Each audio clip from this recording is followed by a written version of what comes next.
I welcome you all my dear student.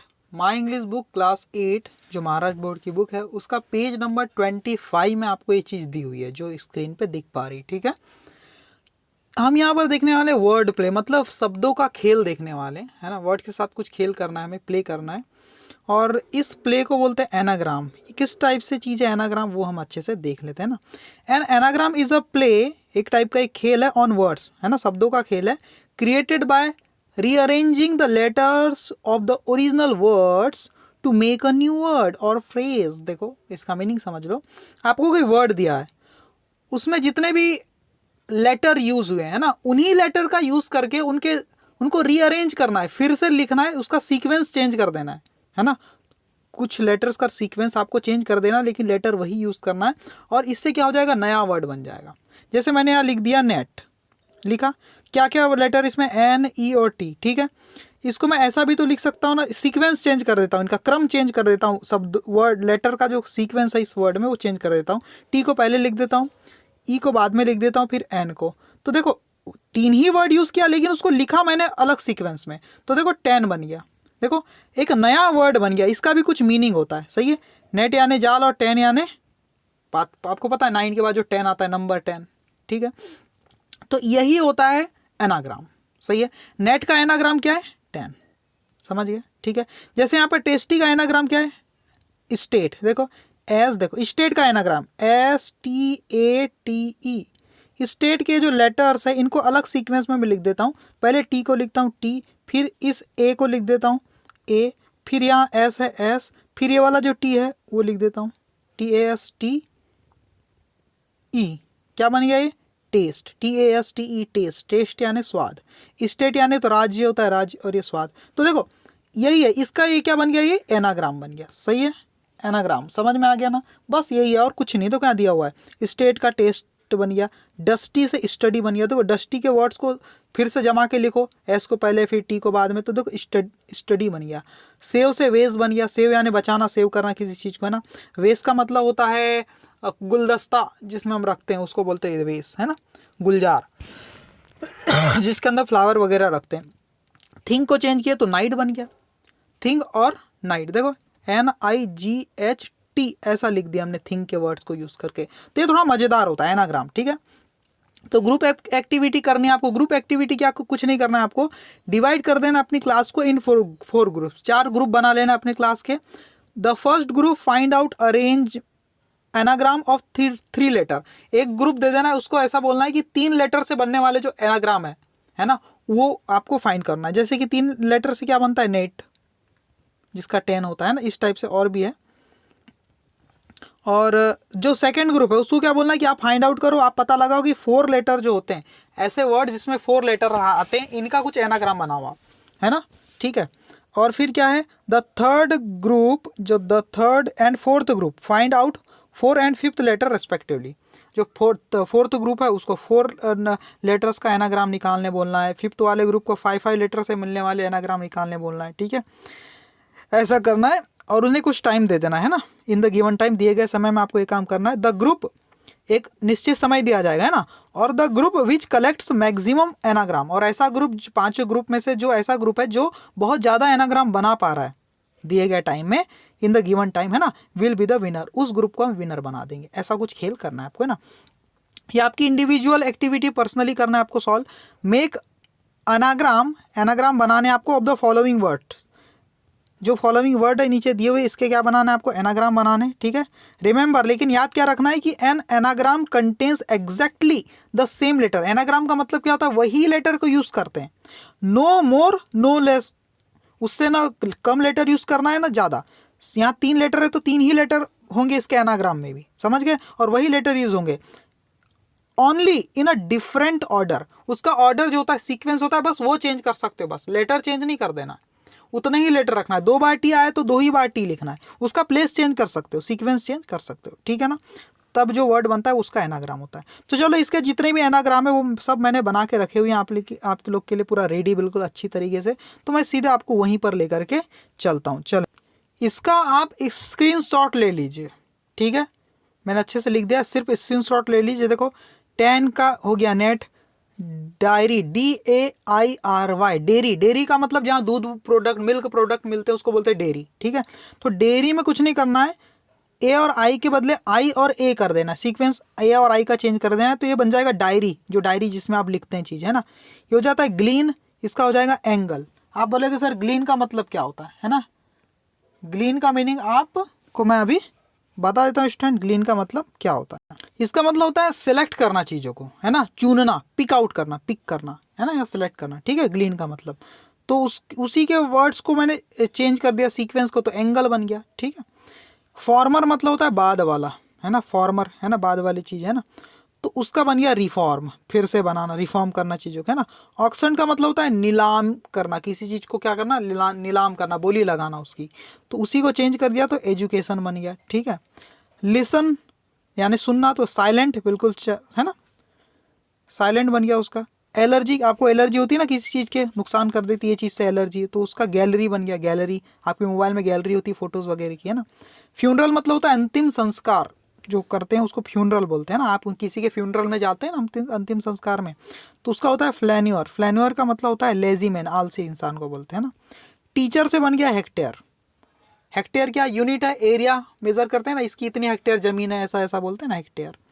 अब teacher का कई लोग को दिमाग में आ रहा होगा, ऐसा चीटर भी तो बन सकता है, CHEATER, चीटर भी तो हो सकता है स्टूडेंट। जैसे ड्राइव से ड्राइवर बनता है, DRIV, ड्राइव से ड्राइवर बनता है कि नहीं, बनता है ना।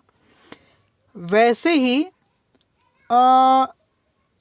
टीचर से चीटर नहीं बनता स्टूडेंट, ठीक है। चीटर ऐसा कहते होगे आप लोग, लेकिन स्टैंडर्ड इंग्लिश का वर्ड नहीं है, ठीक है ना, इसलिए हेक्टेयर ही आपको बनाना है, चीटर गलत हो सकता है। आगे देखो, डॉर्मिट्री, डॉर्मिट्री का मतलब होता है हॉस्टल, यहाँ लिखा भी है हॉस्टल, और इसका मतलब, इसको सीक्वेंस चेंज करोगे तो डॉर्मिट्री से बन जाएगा डर्टी रूम। क्या बन जाएगा, डर्टी रूम, वही स्पेलिंग है उसकी, बस सीक्वेंस चेंज है, मतलब लेटर वही है, सीक्वेंस चेंज है, ठीक है। इसको आप वो कर लीजिए, क्या बोलते हैं, स्क्रीनशॉट ले लीजिए, ठीक है। आगे बढ़ते हैं हम स्टूडेंट, ठीक है।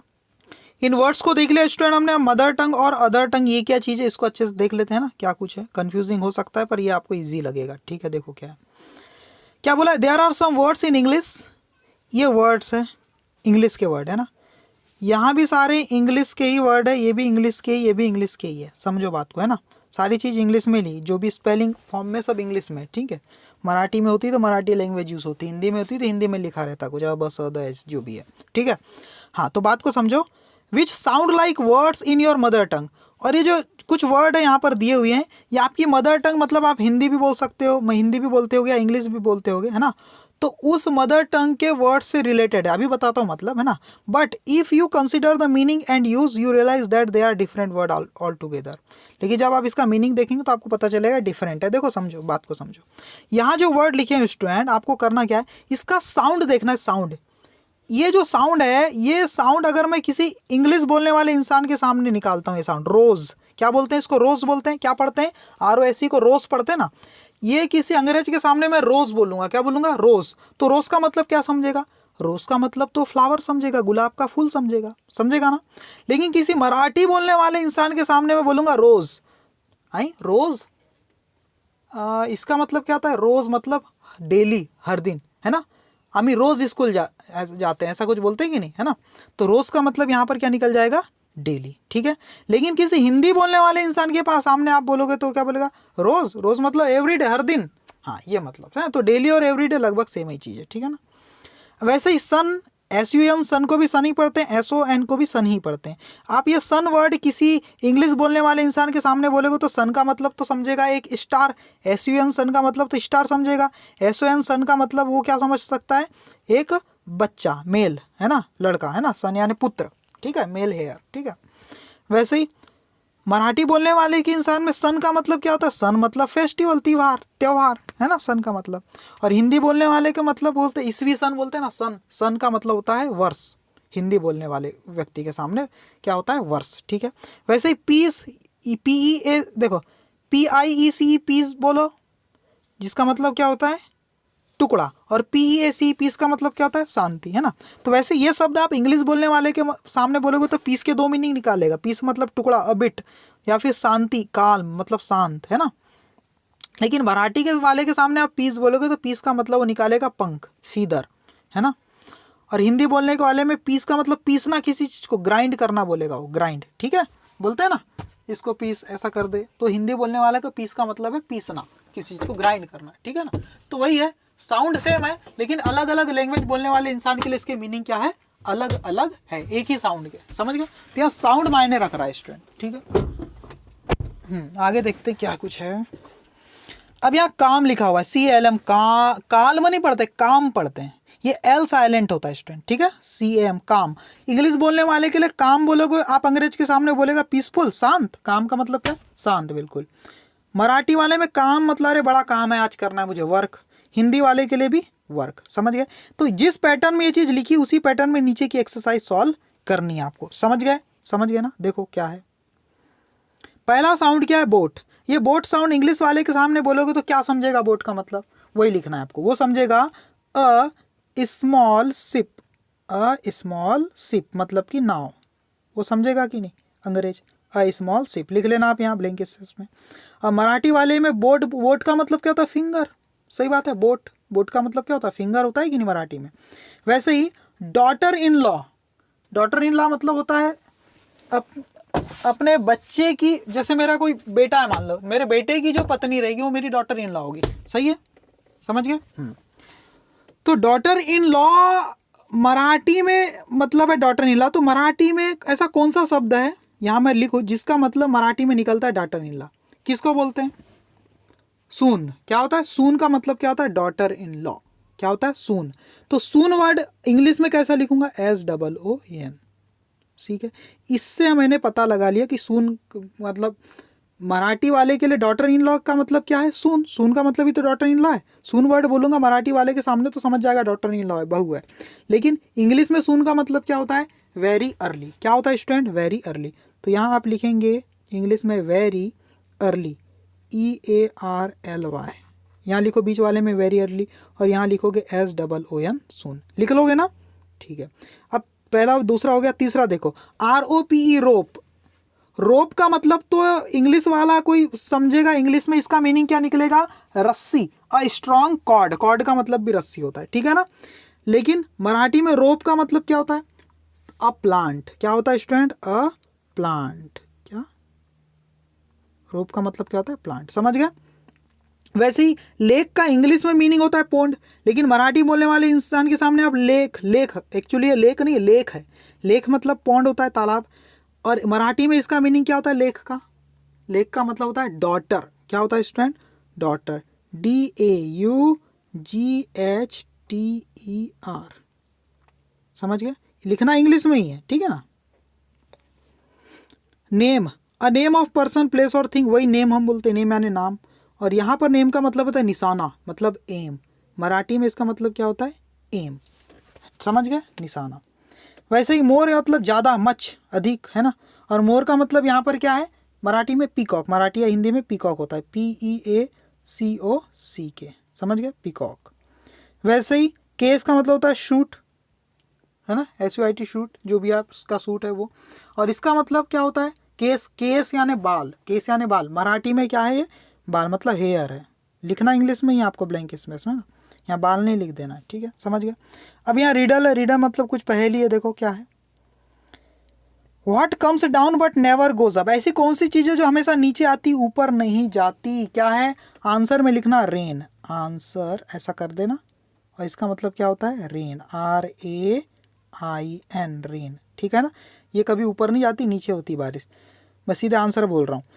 What has hands but cannot clap, ऐसी कौन सी चीज़ है जिसके हाथ तो होते हैं लेकिन वो तालियां नहीं बजा सकती, क्लॉक, CLOCK, बोलते हैं ना मिनट हैंड, है ना, हैंड है उसके पास, है ना, मिनट का एक हैंड होता है, कांटे को ही हैंड बोलते हैं, तो क्या है, क्लॉक है। What has a neck but no head, ऐसी कौन सी चीज़ है जिसकी नेक मतलब गर्दन है लेकिन उसका सर नहीं है।